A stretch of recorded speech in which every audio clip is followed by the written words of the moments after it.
I feel like your life has maybe changed a little bit more, but we're still doing our thing. Cool. Hey, what's going on, everybody? This is Andrew from the Fung Bros, and I am the host of the third Sip and Aspire digital series in partnership with Hennessy XO and the Asian American Business Development Center. Sip and Aspire is an ongoing event series between Hennessy XO and the AABDC, bringing exciting and inspiring events to young Asian professionals and entrepreneurs. The series features guest speakers and tons of panels and a variety of successful professionals and entrepreneurs that will share their experiences and inspire the younger generation to reach their full potential. In alignment with Hennessy XO's "Greatness is an Odyssey" tagline, Sip and Aspire is meant to show ambitious individuals that they do not need to just settle, and that there are opportunities available for those who take it and aspire to do more in life. All right, everybody, and with us we have a special guest. We have actor from Crazy Rich Asians, A Simple Favor, and of course Snake Eyes. With us today, we got Henry Golding in the house. What's up, Henry? What's up? What's up, Andrew? Long time no see, brother. Yeah, man. No, last time it was Singapore, and I know, man, we got in the background of Crazy Rich Asians. I found myself. Did you spot yourself? You did? Which did. Which table were you on? I had a few frames. I think, unfortunately, David, my brother's scene, ended up getting cut. But hey, they cut a lot of stuff out. On the cutting room floor. I mean, it happens, man. It happens to the best of us. No, it was a great experience, though, man. To be there for that. But yeah, man. It was like a lifetime ago, though, doesn't it? That was like 4 years ago. We were sweating in the Singaporean heat in tuxedos. Yes, and not. That's a lot of the actor life, though, I guess, is just being on set and just waiting.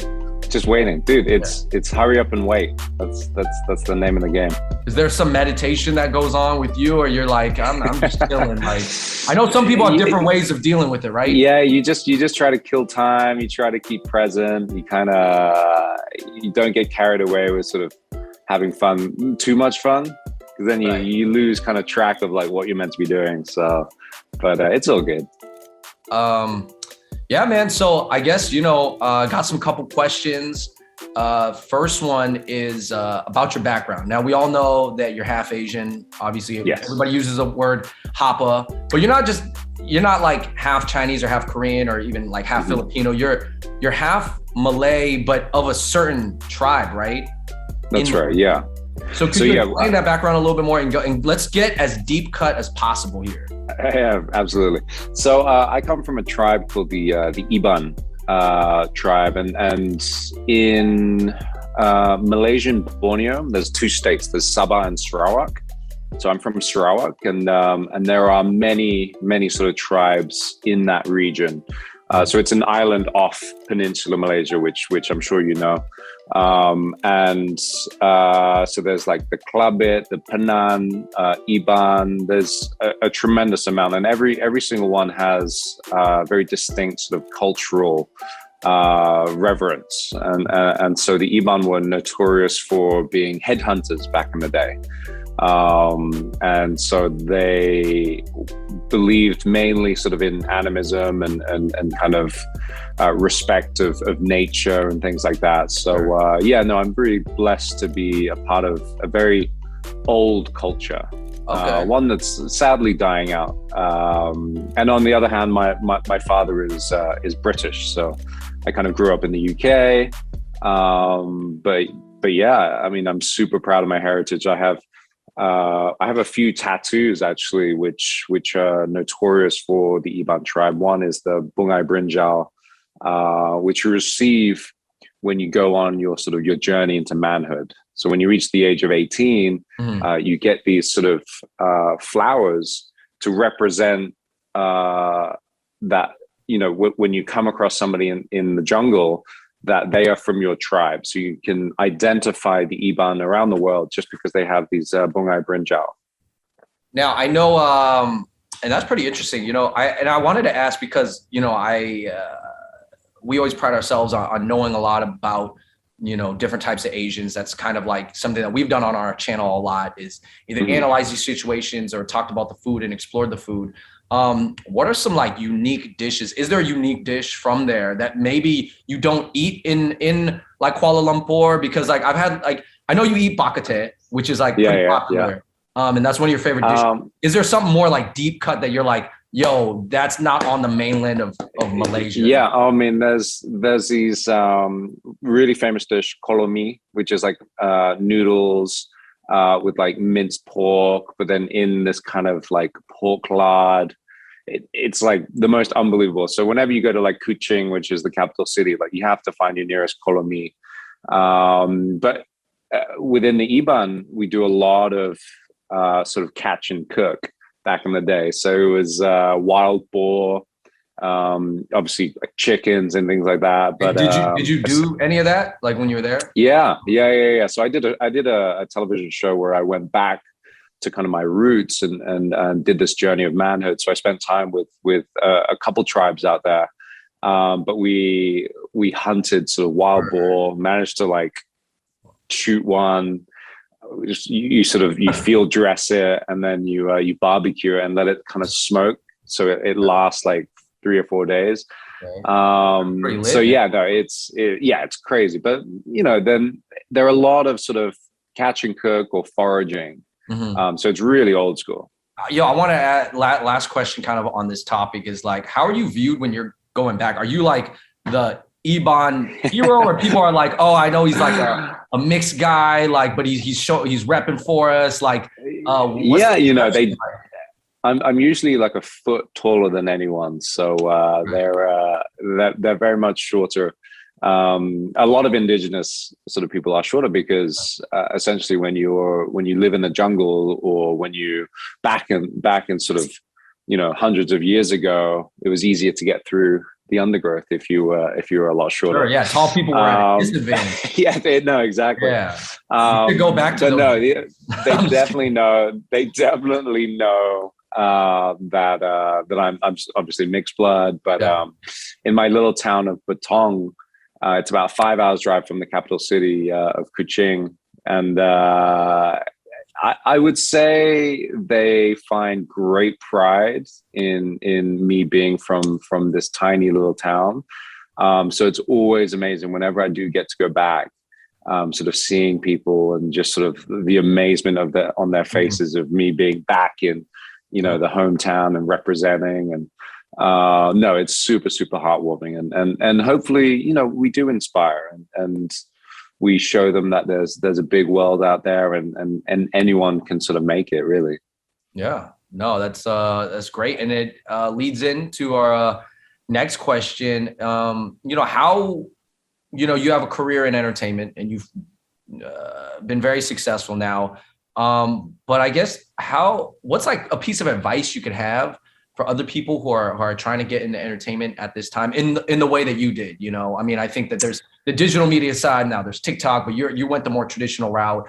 What's advice of like how to be courageous in your career or just moving forward? It's a hard life, right? Lots of. No, for sure. I really think that, I think John Chu put it the best. He was like, if you're a director, direct. If you're an actor, act.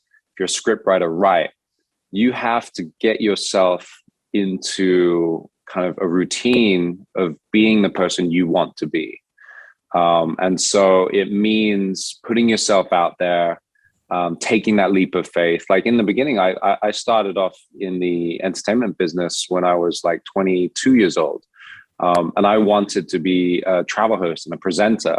So I moved myself from comfort of sort of living in London to Malaysia, because I thought it would be there would be more, I suppose, opportunities over there. And lo and behold, that's where I found my footing. And did you think moving to Asia was the move because you had that Malaysian side and you were like, hey, like maybe in the UK they don't fully understand me, and I'm gonna have an advantage representing Asia, or at least like Western, that part. Sometimes that does play a part. Yeah, I think for me it was whenever I went back to Malaysia for like summer holidays and things, I would always watch MTV Asia, or there was a channel called Channel V, and I saw people who looked like me. And a lot of them were happers. And so it was sort of like this seed of kind of like possibility. Right. Like when I was like maybe 14, 15 years old. And so I realized that there were more faces like mine in Asia and Southeast Asia who didn't necessarily need to speak anything but English. And so I was at a slight disadvantage because I never was able to I never picked up Bahasa Melayu or Iban very, very sort of astutely. So I had to focus in on my area of expertise, and that was speaking English. So that kind of narrows the field a little bit, but then it also makes you, I suppose, a commodity in a sense, because perhaps there's not that many people who speak really good English and have that kind of international look. So that was all the train of thought of moving over to Malaysia and Singapore. Right. Yeah. I mean, I think that for a lot of people who get into entertainment, there has to be some type of like seed that's planted or some type of small win early on or something.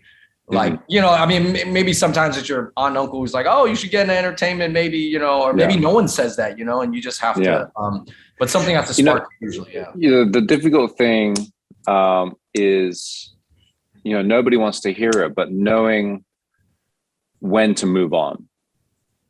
Sometimes people strive for something that perhaps isn't as easily as sort of attainable as somebody else, but it's being able to identify, it's like, perhaps this isn't my area of expertise, perhaps this isn't for me, maybe there's something in this world that I still love and I'm passionate about, but maybe it's not necessarily this goal that I initially started with, because goals, hopes, dreams, they change, they evolve. So don't get yourself stuck in this, because if I was stuck in this routine, I would never have accepted the fact that I could be an actor. I was always a presenter.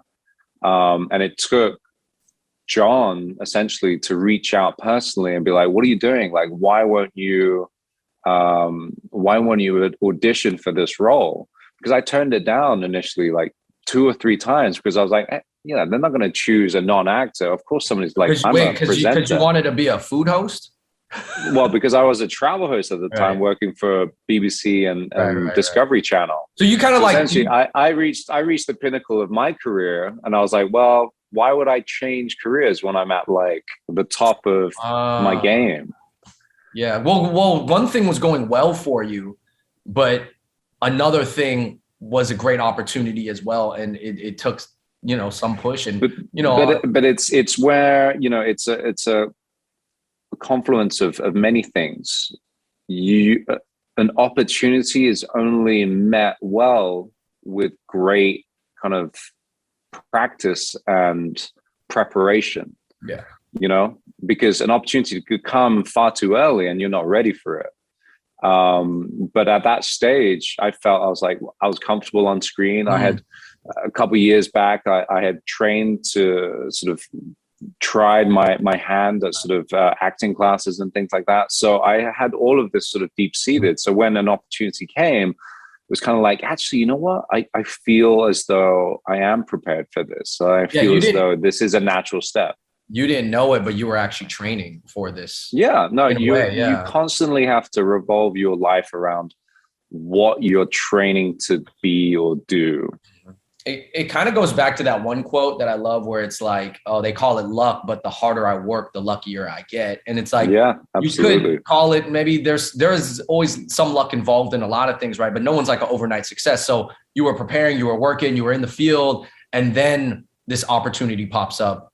And then you're like, okay, well, actually, now that I think about it, I can kind of do this, Yeah. But also the stars aligned. I mean, it was the perfect character to start this career and start my role, because the character was very similar in personality to who I am. So John saw that from the get-go. Like, he saw a lot of my travel hosting on like YouTube and stuff like that, like clips, and he was like, this is the kind of grassroots grounded guy that we need for Nick, because Nick really was the linchpin for the movie. It's like, if you didn't have a believable Nick Young, like, what's the reason? Why is she going to like Singapore to like meet his family? And he has to be sort of like this semi Prince Charming that everybody loves because he's kind of like one of the guys. He's so grounded.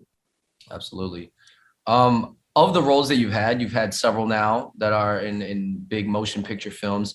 Has there been a role where you felt like and you don't maybe have to name it, but that you were like, hold on, like, let me like, hey guys, like I would like to change this. I feel like this is more authentic to the Asian side of me, or hey guys, like I want to play this Asian side up, or maybe hey guys, this is not like this. Like, has there been that already? I mean, that's pretty common for a lot of people, but I don't know if you've encountered it.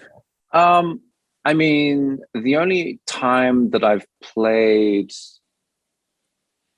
sort of iconically kind of Asian would be Nick Young and Dry Eye in The Gentleman. And Dry Eye was an absolute polar opposite of sort of Nick Young. And it was the fact that I could give as good as I get. You know, in that world of sort of Guy Ritchie, where the gangsters are kind of like, they beat it, like, I mean, they're the worst of the worst.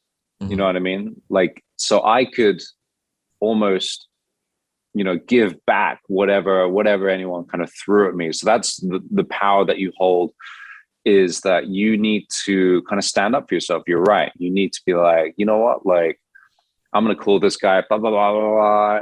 And, you know, it's difficult because it is such a collaborative, I suppose, a collaborative industry. But if you don't speak up, no one will understand or know your point of view. So I think that really is shaping who you want your characters to be, especially if they're sort of a proudly Asian character. You need to have the voice and give your experiences. And so for Nick Young, you know, there's little moments of adding kind of Malay, kind of a little bit of speaking of Malay, or understanding that in Malaysia and Singapore, there's like 3 or 4 different languages that everybody speaks. The only one that they speak altogether is obviously English. So that's, you know, one of the unique things. So you have to, it's your responsibility as an actor to bring that, because a writer might not necessarily think about it. Absolutely. Yeah. So you got to put your fingerprint and your identity into your characters. 100%. And I mean, I think when you say the word collaborative, it does mean having your input, obviously doing it in a respectful way and knowing, you know, I mean, I know it can get dicey sometimes in the industry. You know? It's intimidating. You don't want to speak up, but, you know, also. But I think people respect you more for having a point of view. Exactly. Don't lay it on thick. Have like mention it as a suggestion. Like sometimes that's the best way, because then it shows people like you actually care about your character and you actually care about the project in total, because you want to make it the best possible. 100%, man. All right. Yeah. Switching gears a little bit. This is probably gonna be the last question, or last 2 questions. You know, this past year and a half, 2 years, especially on the media side and coming from kind of the anti-Asian hate side. I mean, there's been a lot of videos every day, like even today, that there's a video of something that looks just like fits the bill of anti-Asian hate, you know?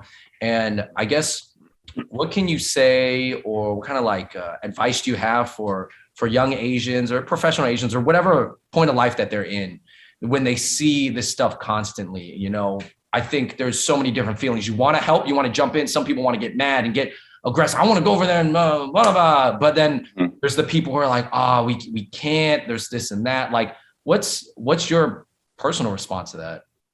Yeah, it's a really difficult one, because deep down for me, I want to tell everyone, it's just like, don't listen to that crap. Like, do not allow like a racist to bend your will, or allow someone like that to have dominion over your life, because they're so shallow-minded, they're so small in ideation of like the entire world, that let them be in that space. Don't, you know, protect your culture, protect the people around you, your community, but don't allow them to rule and have dominion over you, because you're better than that. Don't waste your energy, because all they have is hate and just negativity. That's all their value in the society is. And they've found value in that, which is the saddest part. It's like they only have validation if they portray that role that they've decided upon. So, you know, do the good thing, stand up, you know, look after your elders, but also don't just try not to initiate or try not to rise up too much, because the sad fact is you'll never change their mind. But the best thing you can do is not allow them to have power over you. Right. Because that's what they're looking for. Yeah. They want to see you afraid. They want to see you scared. But if you're like, you know what? I feel bad for you. You just have you have so much hate. You have so much shallowness. And I wish the best for you, you know, and then just move on, man. Go with your move on with your life and be excited for who you are and what you're kind of growing into. Don't allow people like that to have power over you. It sucks. Yeah, no, I agree in that. I hope that, you know, it can fuel people into action, but not like emotion, you know, and like, if that means that, you know, you have more conversations with your loved ones or your community, or, you know, these immigrant communities that are often caught in the mix of things, like, let it inspire you to do that, and let it inspire you to help. But you're right. Don't let it take over your emotions and take over your mind. You know, I think we can all take action without it breeding more hate, you know, for people. Exactly. Because, you know, it can polarize a lot of people, and it becomes all consuming in a sense. And that's what they want. That's what they love. So, you know, look after who you can, who are defenseless and need our help, but at the same time, just try not to engage in a weird way, because that's what they want. They want to see you sad. They want to see you disturbed by what's happening. You know, and is there an end? Who knows? That, you know, we haven't been able to solve any of this. These are ongoing situations for hundreds of years.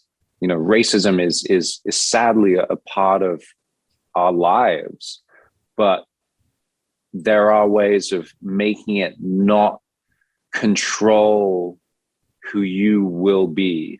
Like, don't allow people to tread on you and keep you down. Like, you will have this amazing life, and those people will just be stuck in this kind of like weird kind of place that, you know, is devoid of love. It's crazy.